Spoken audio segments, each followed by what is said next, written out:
segunda-feira, 18 de agosto de 2025, Câmara Repórter, primeira edição, está no ar. E a gente começa trazendo as notícias do Legislativo para você. A Comissão de Defesa dos Direitos das Pessoas com Deficiência e Mobilidade Reduzida se reuniu no plenário na manhã desta segunda-feira. Os vereadores aprovaram 5 projetos de lei. Entre os projetos aprovados na Comissão em Defesa das Pessoas com Deficiência e Mobilidade Reduzida, uma matéria que dispõe sobre a obrigatoriedade aos estabelecimentos públicos e privados inserirem placas indicativas com o símbolo mundial de conscientização do autismo nas vagas de estacionamento disponibilizadas. O projeto do vereador Kleber Fernandes teve a relatoria do vereador Técio Tinoco. Hoje já temos as vagas de estacionamento da pessoa com deficiência, que é aquele símbolo hoje, que é aquele cadeirante que está sendo transformado para o símbolo universal. E agora incluir em todas as placas o símbolo da pessoa com autismo, para dizer que aquela vaga também representa as pessoas com autismo. Proibir a exigência do cadastramento da biometria para pessoas com autismo, TDAH e doença de Parkinson, para acesso a serviços públicos e privados. O projeto do vereador Aldo Clemente também teve a relatoria do vereador Técio Tinoco. Sabemos que essas pessoas elas não têm paciência de colocar lá o seu dedo para a biometria, então o vereador Aldo Clemente está pedindo essa obrigatoriedade para ter a biometria em todos os estabelecimentos públicos e privados. Outro projeto aprovado na comissão institui a criação do Programa de Atenção Integral ao Autismo no município de Natal. A matéria foi subscrita pelos vereadores Daniel Santiago e Herbert Sena. Esse é um programa que vai dar uma atenção especial às pessoas com autismo, vai ser feito parcerias entre governo municipal, estadual, até mesmo um censo, para poder identificar quantas pessoas têm autismo, são laudadas aqui em Natal. Também ver a questão socioeconômica daquela pessoa com autismo, atendimento, uma ampla preocupação e acolhimento para essas pessoas, para que as políticas públicas cheguem efetivamente na prática, que a gente possa obter essas informações e essas informações a gente transformar em políticas públicas para atendimento e melhor qualidade de vida para esses autistas. Os vereadores que integram a Comissão de Legislação, Justiça e Redação Final também se reuniram nesta manhã. Hugo Fernandes traz os detalhes. Na Comissão de Justiça desta segunda-feira, 72 projetos foram designados para a relatoria dos vereadores e várias outras matérias também foram apreciadas e aprovadas. Entre as matérias apreciadas e aprovadas, uma matéria de autoria do vereador Aldo Clemente, que obriga os ambulantes que trabalham em barracas de praia a utilizarem apitos enquanto estão trabalhando na rotina diária na orla daqui da capital potiguar para que sinalizem os casos de afogamento. Um outro projeto aprovado de autoria do chefe do Executivo dispõe sobre o Plano Plurianual Participativo para o quadriênio 2026-2029. Outros projetos também foram apreciados, a matéria completa você confere no Câmara Repórter, segunda edição. O presidente do Conselho de Saúde do Rio Grande do Norte, Francisco Canindé dos Santos, faleceu neste domingo após sofrer um AVC hemorrágico durante uma audiência pública na Assembleia Legislativa. O fato reacende um alerta sobre uma das doenças que mais matam no Brasil. As imagens são da audiência da Comissão de Finanças e Fiscalização da Assembleia Legislativa na última quarta-feira. Francisco Canindé, que presidiu o Conselho Estadual de Saúde, participava do debate quando começou a apresentar dificuldades para falar. O secretário de Saúde do Estado, que também é médico, prestou os primeiros socorros no local. Francisco foi encaminhado ao Hospital Valfredo Gugel, onde ficou internado, mas não resistiu. O caso expõe mais uma vez os riscos do acidente vascular cerebral, que é a principal causa de morte no Brasil. Em 2024, mais de 77 mil pessoas perderam a vida vítimas de AVC, uma média de 12 óbitos por hora. O acidente vascular cerebral, também conhecido como derrame, ele é subdividido em 2 tipos, o isquêmico e o hemorrágico. Na isquemia, nós temos a obstrução de uma artéria que leva sangue para o cérebro e na hemorragia o rompimento de um vaso. Não importa se é isquemia ou hemorragia, para ambos os casos os sintomas são idênticos, porque o que temos é um dano a uma região muito específica do cérebro e lá no cérebro cada área tem uma função pré-determinada. Então, usualmente o paciente se apresenta de maneira abrupta, com a fala enrolada, boca torta, fraqueza de um lado do corpo, perda de coordenação, perda da visão, até mesmo perda da consciência.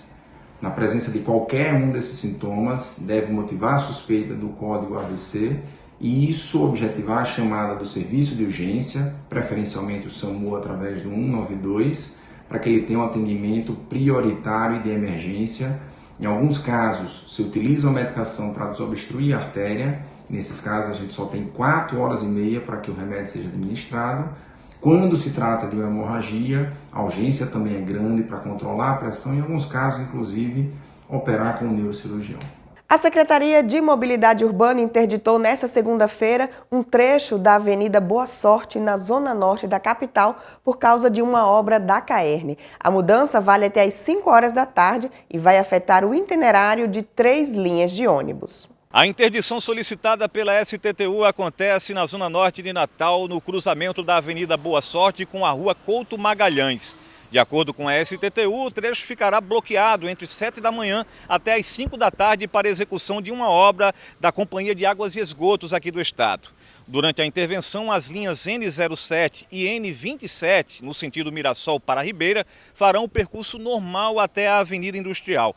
De lá terão acesso à Avenida Maranguape, à Rua Sagrada Família e voltam à Avenida Boa Sorte. No trajeto de volta, sentido terminal, os ônibus vão pegar a Avenida Miguel de Cervantes a Maranguape e depois, em seguida, retomar o caminho pela Industrial. A linha 600, no sentido Santa Catarina, seguirá normal até a Avenida Santarém. Depois vai ter acesso à Rua Sagrada Família e retomar a Boa Sorte. Já no sentido Parque dos Coqueiros, o desvio será pela Avenida Miguel de Cervantes e Maranguape, até voltar ao itinerário original. A STTU pede que os passageiros se programem antecipadamente. Mais informações podem ser obtidas pelo Alô STTU no telefone 156. E veja a seguir, Contador explica o que muda na prática com a atualização da tabela do imposto de renda. E vamos conhecer também o projeto HackLab Volante, um micro-ônibus adaptado que reúne arte, eletrônica e gambiarras. O Câmara Repórter, primeira edição, volta já. Essa é a Melinda, 5 aninhos, estuda, adora se arrumar, cuidar dos animais e sonha em ser bailarina. Mas há algum tempo, ela foi diagnosticada com câncer dos tecidos moles. Os principais sinais: caroço em qualquer parte do corpo, secreção purulenta no ouvido e olho saltado. Procure o médico e não esquece da Melinda, porque o diagnóstico precoce faz histórias. Casa Durval Paiva, 30 anos.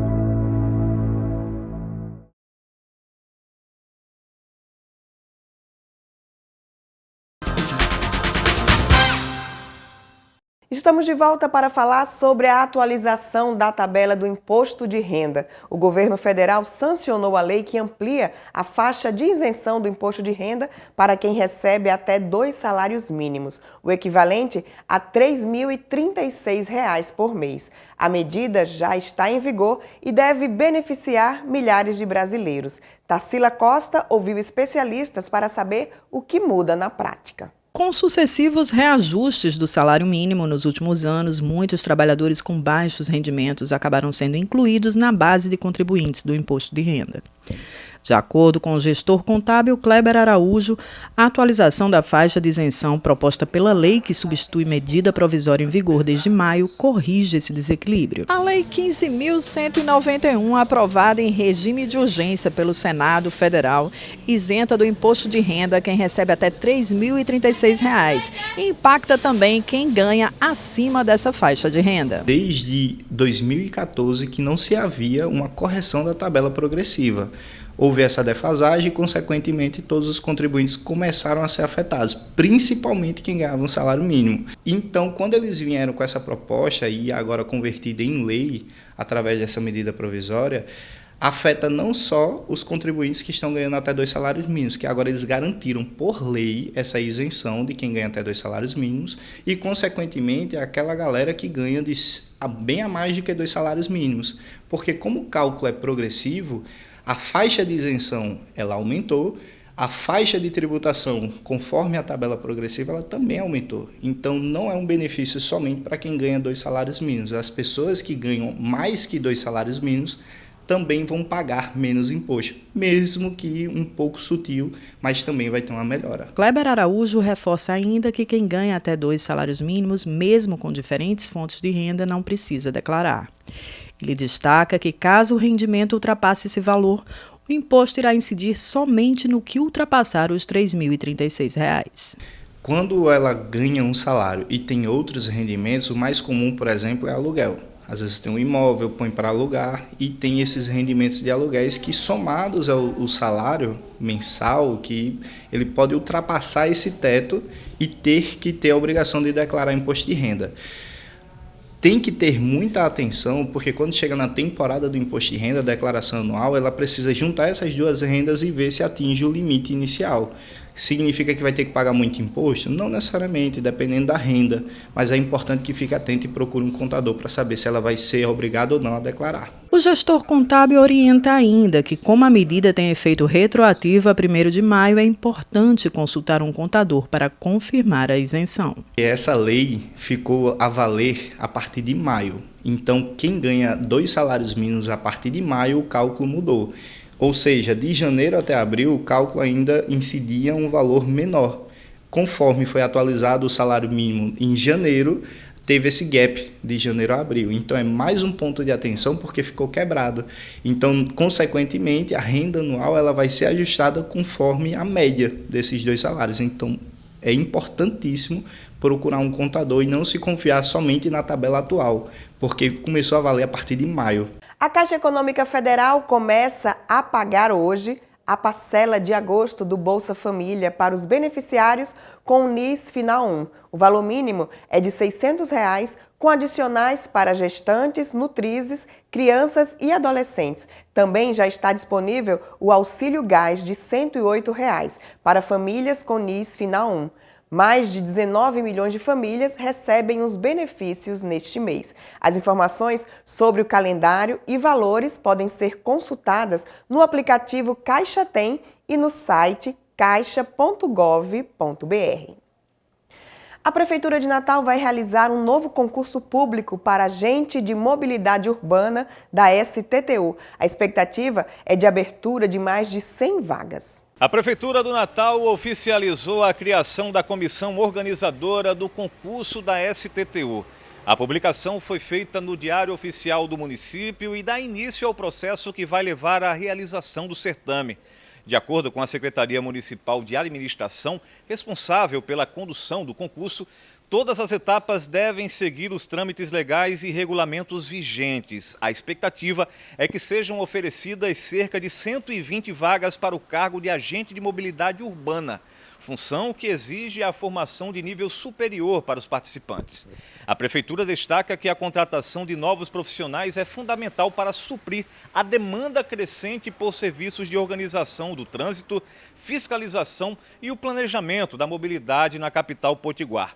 Com a comissão já formada, o próximo passo é a escolha da banca organizadora, que terá a responsabilidade de elaborar o edital, definir o cronograma e aplicar as provas. Ainda não há uma data definida para o lançamento do edital, mas a expectativa é que ele seja divulgado ainda neste ano.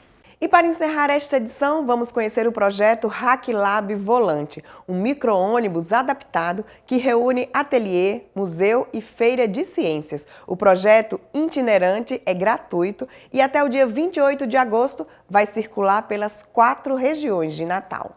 Nesta segunda-feira, o HackLab Volante estava no Departamento de Artes da UFRN. Um dos visitantes, o estudante de design Everaldo Inácio, curtiu a experiência de pedalar para gerar energia. Ele também elogiou a experiência imersiva proposta pelo projeto. Eu até cansei, eu passei aqui uns 3 minutos pedalando e não carregou 1%, e eu pedalei com força mesmo. É porque o pedal é meio duro, mas eu achei bem legal essa experiência.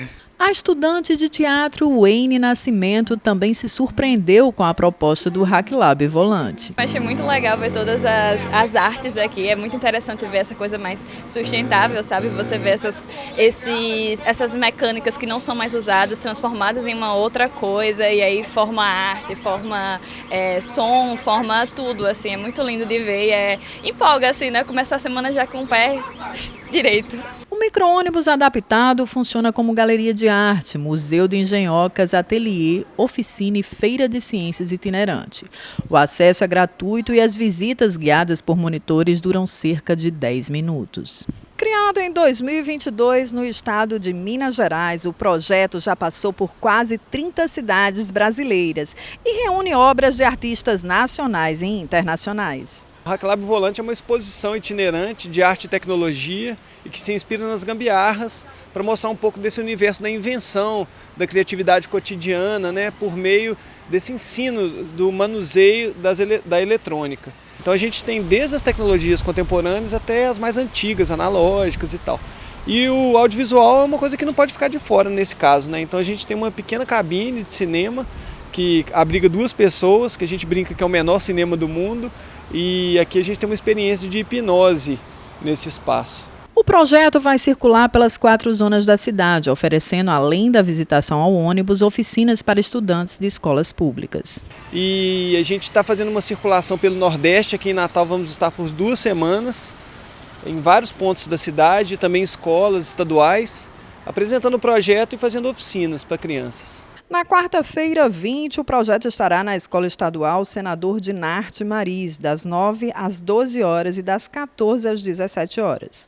Na sexta-feira, 22, no Centro Social Padre João Perestrelo, em Mãe Luísa, das 13 às 19 horas. No domingo, 24, no Complexo Cultural Rampa, em Santos Reis, das 13 às 19 horas.